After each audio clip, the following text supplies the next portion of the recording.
Today we're back in the book of Acts. Now, yesterday I did a pass on First Chronicles 4, left a link for you to listen to instead as I was bumbling over the names. I don't practice these readings. I'm a reader at church, and in that circumstance I practice, but I do it, I do it once every few weeks, and I have a small portion, and I know it in advance, so I'll practice that. But reading a chapter every day audibly like this, it's hard enough just to get it done, nevertheless to rehearse it. So chapter 4 I did a pass on yesterday. I saw a couple views on it, one thumbs up, so hopefully people listen to the link, or at least hopefully they appreciated my honesty in what I did there by just saying, look, let me do this, because it would have been horrible to listen to me. But Acts 24, we'll read that off the cuff. It's a chapter I've read many times, although the Christian Standard Bible is not a version I've read it in many times, if at all. And here we go, Acts 24, carrying on with Paul's arrest and trials and whatnot. 5 days later, Ananias the high priest came down with some elders and a lawyer named Tertullus. These men presented their case against Paul to the governor. When Paul was called in, Tertullus began to accuse him and said, "We enjoy great peace because of you, and reforms are taking place for the benefit of this nation because of your foresight. We acknowledge this in every way and everywhere, most excellent Felix, with utmost gratitude.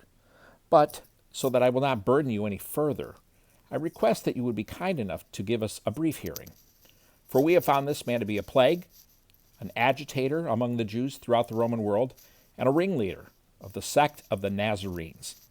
He even tried to desecrate the temple, and so we apprehended him. By examining him yourself, you will be able to discern the truth about these charges we are bringing against him." The Jews also joined in the attack, alleging that these things were true. When the governor motioned for him to speak, Paul replied, "Because I know you have been a judge of this nation for many years, I am glad to offer my defense in what concerns me. You can verify for yourself that it is no more than 12 days since I went up to worship in Jerusalem. They didn't find me arguing with anyone or causing a disturbance among the crowd, either in the temple or in the synagogues or anywhere in the city. Neither can they prove the charges they are now making against me. But I admit this to you. I worship the God of my ancestors according to the way, which they call a sect, believing everything that is in accordance with the law and written in the prophets. I have a hope in God, which these men themselves also accept, that there will be a resurrection, both of the righteous and the unrighteous. I always strive to have a clear conscience toward God and men. After many years, I came to bring charitable gifts and offerings to my people. While I was doing this, some Jews from Asia found me ritually purified in the temple, without a crowd and without any uproar. It is they who ought to be here before you to bring charges, if they have anything against me. Or let these men here state what wrongdoing they found in me when I stood before the Sanhedrin. Other than this one statement I shouted while standing among them, 'Today I am on trial before you concerning the resurrection of the dead.' Since Felix was well informed about the way, he adjourned the hearing, saying, 'When Lysias the commander comes down, I will decide your case.' He ordered that the centurion keep Paul under guard, though he could have some freedom, and that he should not prevent any of his friends from meeting his needs. Several days later, when Felix came with his wife Drusilla, who was Jewish, he sent for Paul and listened to him on the subject of faith in Christ Jesus. Now, as he spoke about the righteousness, self-control, and the judgment to come, Felix became afraid and replied, 'Leave from now. But when I have an opportunity, I'll call for you.'